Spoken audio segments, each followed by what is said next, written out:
नमस्कार, मैं हूं अबरार। आप देख रहे हैं जनगण। चैनल को सब्सक्राइब करते हुए बेल आइकन भी दबा दीजिए। जालोर के सुराना में एक शिक्षक द्वारा अबोध बालक इंद्रचंद मेघवाल की गई पिटाई के बाद हुई हत्या को लेकर एक और जहां संपूर्ण राजस्थान में मेघवंशी समुदाय आक्रोशित है, वहीं मंगलवार को डीडवाना में अंबेडकर शिक्षक संघ, भीमसेना व मेघवाल समाज संस्थान ने संयुक्त रूप से एक ज्ञापन मुख्यमंत्री अशोक गहलोत के नाम क्षेत्रीय उपखंड अधिकारी कार्तिकेय मीणा को सौंपा।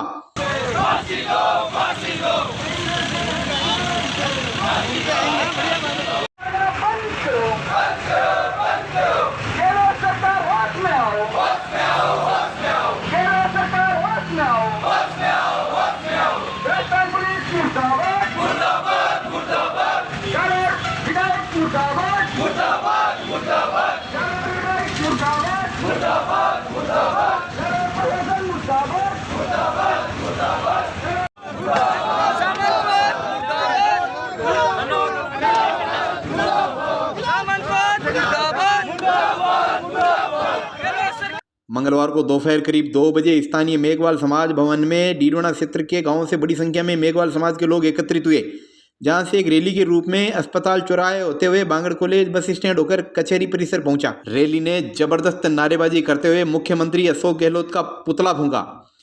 भीमसेना के राजूराम चांदबासनी ने अपने संबोधन में कहा कि आज़ादी के अमृत काल में इससे बड़ी विडंबना नहीं हो सकती कि कोई बच्चा पानी के लिए मार दिया जाए। चांदबासनी ने सर्व समाज से आह्वान किया कि इन कतिपय परिस्थितियों से हम सबको एकजुट होकर लड़ना होगा, तभी आज़ादी का अमृत महोत्सव मनाना सार्थक होगा। मेघवाल समाज अध्यक्ष रघुनाथ प्रसाद ने कहा कि सैकड़ों साल हो गए इसे जाति व्यवस्था से लड़ते हुए, लेकिन अफसोस कि हम आज भी इससे छुटकारा नहीं पा सके। अंबेडकर शिक्षक संघ के जिला अध्यक्ष हेमाराम मेघवाल ने कहा कि सरकार भेदभाव करना बंद कर दे, ये व्यवस्था न्यायपूर्ण नहीं है। एक तरफ मुख्यमंत्री स्वयं मृतक के घर जाकर 50 लाख रुपए और दोनों बच्चों को सरकारी नौकरी दे देते हैं, वहीं दूसरी तरफ मेघवाल समाज के लोगों पर इंसाफ मांगने पर पुलिस लाठियां चलाती है। हेमाराम ने कहा कि देश का संविधान सबको सम्मान से रहने और जीने का हक देता है, लेकिन वोटों की राजनीति कर रहे लोग बाबा साहेब के संविधान का खुल्लम खुल्ला अपमान कर रहे हैं।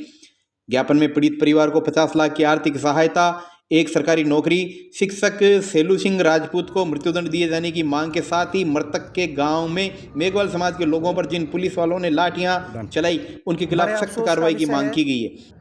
आज़ादी के 75 साल बाद भारतवर्ष आज़ादी का अमृत महोत्सव मना रहा है। हमें बड़ा दुख है कि 75 साल बाद आज हमारे समाज को, वायु हवा तो ईश्वर की देन है, लेकिन समाज की कुंठित विचारधारा और जातीय भेदभाव और अस्पृश्यता की वजह से पानी नसीब नहीं हो रहा है। ये इस लोकतंत्र के लिए एक बहुत बड़ा कलंक है। हो सकता है प्रकृति की चीज़ें, प्रकृति भेदभाव कर सकती है, लेकिन नहीं, लेकिन एक सरकार जिनको हमने बनाया है, इस लोकतंत्र में राजा और फकीर का एक ही वोट होता है। 32% आबादी इस राजस्थान। मांगे क्या है आज? हमारी मांगे यही है कि उस बच्चे को जो एक निजी स्कूल में इस तरीके से पीटा कि पीटने के बाद 10-12 दिन वो मौत से जूझते हुए खत्म हो जाता है। ये सरकार जाति के आधार पर जो मुआवजा कर रखी है कि SC का व्यक्ति मरे 5 लाख, धर्म के आधार पर कोई मरे उसका 50 लाख। ये हमें बहुत जो दर्द महसूस करता है कि जाति के आधार पर सरकार ने मुआवजा तय कर रखा है। इनके पास क्या पैमाना है कि इसका 50 लाख होने चाहिए, इसके 5 लाख। हमारी पहली मांग है उस मुलजिम को, मैं पैसे की ज़्यादा वो नहीं है, पैसा ईश्वर देगा, हम कमाई करेंगे, आगे बढ़ेंगे, लेकिन प्रमुख मांग है उस हत्यारे को फांसी दी जाए, तभी उस माता पिता को और इस समाज को तसल्ली मिलेगी। दूसरी मांग है 50 लाख का मुआवजा, जैसा वहाँ मुख्यमंत्री जी स्वयं उदय पर जाकर के उसके परिवार को दिया है। हम चाहते हैं कि मुख्यमंत्री अपने हाथों से उस सुराना गांव में जाके उस गरीब बेटे की मां और बाप को वो 50 लाख का चेक दें, तब हमें तसल्ली होगी। ये दूसरी मांग है। और तीसरी मांग है उस परिवार को सुरक्षा दे और उसके जो है परिवार के 1 या 2 सदस्य को सरकारी नौकरी दे। ये प्रमुख 3 मांगे हैं। साथ ही साथ जो उस घटना में लिप्त पुलिस अधिकारी थे, जिन्होंने हम उसके परिवारजनों को मारा है, पीटा, न्याय करने वाले, न्याय मांग, उन अधिकारियों के खिलाफ कानूनी कार्रवाई, उनके खिलाफ मुकदमा दर्ज हो और उनको भी कानूनी जो दायरे में लेकर के उनके खिलाफ मुकदमा बनाया जाए। ये इस प्रदर्शन में ओम प्रकाश कटारिया, आम आदमी पार्टी के प्रदेश अध्यक्ष एडवोकेट हकीम खान, कॉमरेड भागीरथ यादव, तख्ताराम, श्याम कलवाणी, एडवोकेट ईश्वर मेघवाल, रामेश्वर लाल, परवेज खान, समीर खान, सुरेंद्र मेघवाल, श्रवण कुमार, गुमाना राम, मालदास, नीरज भाटी, कैलाश मेघवाल सहित बड़ी संख्या में मेघवाल समाज व सर्व समाज के लोग शामिल हुए।